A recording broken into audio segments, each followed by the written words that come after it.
ओम गणेशाय नमः। प्रिय भक्तजनों, आज की इस वीडियो में हम लोग श्रवण करेंगे बुधवार को सुनी जाने वाली भगवान गणेश जी की बड़ी ही दुर्लभ कथाएं। इन कथाओं को आप श्रद्धा और भक्ति के साथ पूरा अवश्य सुनिएगा। प्रेम से बोलिए गणेश जी महाराज की जय। बहुत समय पहले की बात है, एक गांव में एक भाई बहन रहते थे। भाई बहुत ही गरीब था, पर उसकी बहन बहुत पैसे वाली थी। जब बहन की ननद का विवाह था, तब बहन ने ना तो अपने भाई को विवाह में आने का निमंत्रण दिया और ना ही कोई चिट्ठी भेजी। भाई को बाहर वालों से पता चला कि उसकी बहन की ननद का विवाह है। भाई ने अपने गांव वालों को बताया। तब गांव वालों ने अपनी बहन से चुनरी, बिछिया और साड़ी जैसे जिनसे बन पड़ा कन्या के लिए दिया। भाई सारा सामान लेकर बहन के गांव पहुंचा।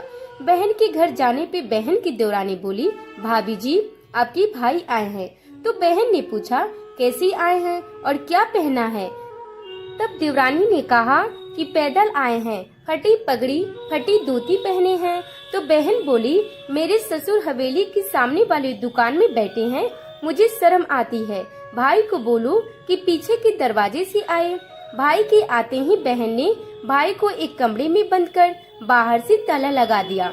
एक तरफ लड़की का विवाह हो रहा था, गाजे बाजे बज रहे थे, अतिथियों को भोज कराया जा रहा था और दूसरी तरफ भाई को कोई भी पानी तक पूछने वाला नहीं था। तभी भांजे की बहू को दया आई और उसने दरवाजा खोल दिया। दरवाजा खोलते ही भाई वहाँ से भागा।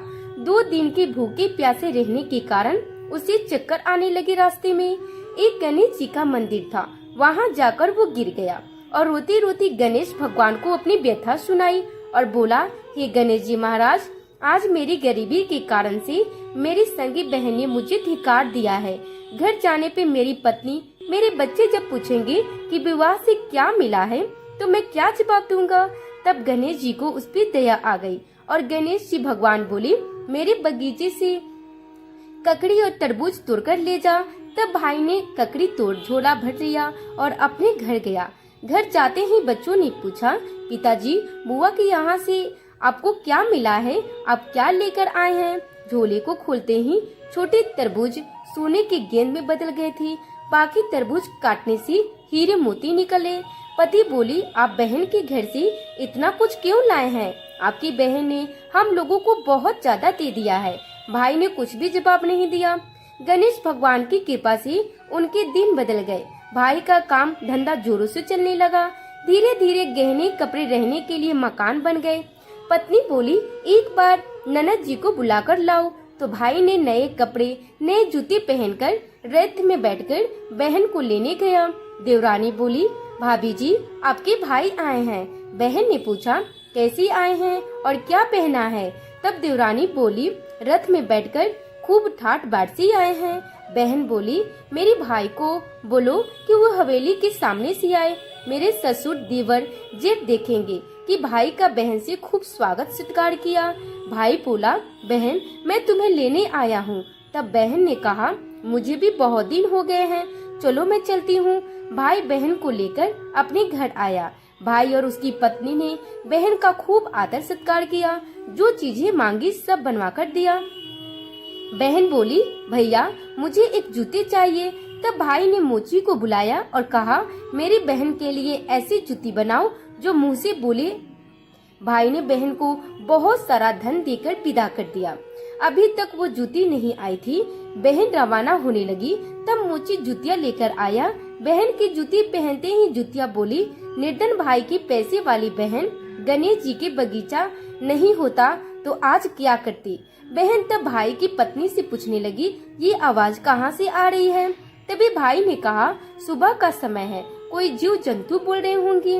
भाई ने घोड़ी गाड़ी को जल्दी जाने को कहा। बहन के जाते ही पत्नी जिद करके बैठ गई कि जूतियाँ क्या बोल रही थी। तब पति ने अपनी पत्नी को पूरी बात सुनाई, कैसे बहन ने मुझे 2 दिन भूखा रखा, कमरे में बंद कर दिया था। भांजे की बहू ने दरवाजा खोला। तब मैं बाहर आया और गणेश जी की शरण में जा पहुंचा। गणेश जी की कृपा से हमारे दिन बदल गए। उसने अपनी पत्नी को सारी बातें बताई। तब पत्नी बोली, अगर मुझे मालूम होता तो मैं आपकी बहन को कुछ नहीं देती। मेरा दिया हुआ सब कुछ वापस लेकर आओ। तब पति बोला, गणेश भगवान ने हमें सब कुछ दिया है, अगर वो मुझे भूखा प्यासा कमरे में बंद नहीं करती तो मैं गणेश भगवान के मंदिर में क्यों जाता, और क्या मैं गणेश जी को अपना दुखड़ा सुनाता। तुम अपना मन मैला मत करो। इस बात पे भगवान गणेश जी बहुत ही ज्यादा क्रोधित हो गए। एक तो वो स्त्री है, इसीलिए ध्यान भंग करने पे गणेश जी ने कुछ नहीं कहा और उसके बाद भी श्राप दे दिया गया। गणेश जी ने भी तुलसी जी को श्राप दे दिया कि तुम्हारा भी विवाह शंखचूड़ नाम के असुरों के साथ होगा। एक देवी होकर भी उनका विवाह एक राक्षस से होगा। ये जानकर देवी तुलसी विचलित हो गई और विनायक जी से इस कठोर श्राप से मुक्ति दिलाने की क्षमा याचना करने लगी। फिर गणेश जी को तुलसी देवी पे दया आ गई और वे बोले कि मेरा श्राप तो बदल नहीं सकता, वो तो सच होकर ही रहेगा, लेकिन अगले जन्म में तुम एक पेड़ बनोगी और भगवान महाविष्णु जी को अत्यंत प्रिय होंगी। उनकी पूजा में भी तुम्हारा एक महत्वपूर्ण स्थान होगा और कलयुग के इंसानों को तुम मोक्ष का मार्ग दिखाओगी। लेकिन तुमने मेरा तप भंग किया है और मुझे ब्रह्मचारी होकर भी 2 विवाह का श्राप दिया है, इसीलिए मेरी किसी भी प्रकार की पूजा में तुम निषिद्ध रहोगी।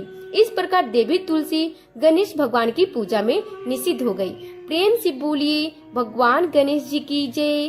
प्रिय श्रोताओं, आज की ये कथा समाप्त हुई बुधवार को। आप लोगों को ये कथा कैसी लगी कमेंट बॉक्स में जरूर बताइएगा। वीडियो पसंद आई हो तो वीडियो को लाइक कीजिएगा। चैनल पे फर्स्ट टाइम आए हैं तो चैनल को सब्सक्राइब करके बेल आइकन को जरूर प्रेस कीजिएगा।